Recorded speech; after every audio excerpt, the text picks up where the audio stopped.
The song is in the language Kannada. Kannada is the language that we speak. The meaning of this song is the advices that are given by greatest people, the scriptures. You need to listen and you need to take those advices. And then you need to lead a pure life with your husband. You need to take very good care of your in-laws. They are like your parents now. And don't get involved in the materialistic things. Grow from your words. And always remember to pray and grow in words. So that's the meaning, but the song's going to be in Kannada.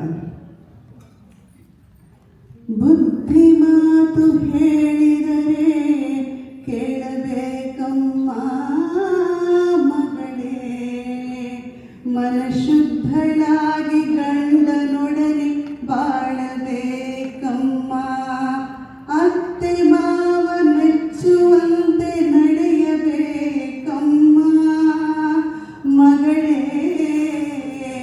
10 ಮಂದಿ ಒಪ್ಪುವ ಹಾಗೆ ನಡೆಯಬೇಕಮ್ಮ, ನುಡಿಯಬೇಕಮ್ಮ, ದುಡಿಯಬೇಕಮ್ಮ, ಬುದ್ಧಿ ಮಾತು ಹೇಳಿದರೆ ಕೇಳಬೇಕಮ್ಮ ಮಗಳೇ, ಮನಶುದ್ಧಳಾಗಿ ಗಂಡನೊಡನೆ ಬಾಳಬೇಕಮ್ಮ, ನೆರೆಹೊರೆಯವರಿಗೆ ನ್ಯಾಯವ ಹೇಳಬೇಡಮ್ಮ ಮಗಳೇ, ಪರರ ನಿಂದಿಪ ಹೆಂಗಳೊಡನೆ ಸೇರಬೇಡಮ್ಮ, ಗುರು ಪುರಂದರ ವಿಠಲನ ಸ್ಮರಣೆಯ ಮರೆಯಬೇಡಮ್ಮ ಮಗಳೇ, ಗುರು ಪುರಂದರ ವಿಠಲನ ಸ್ಮರಣೆಯ ಮರೆಯ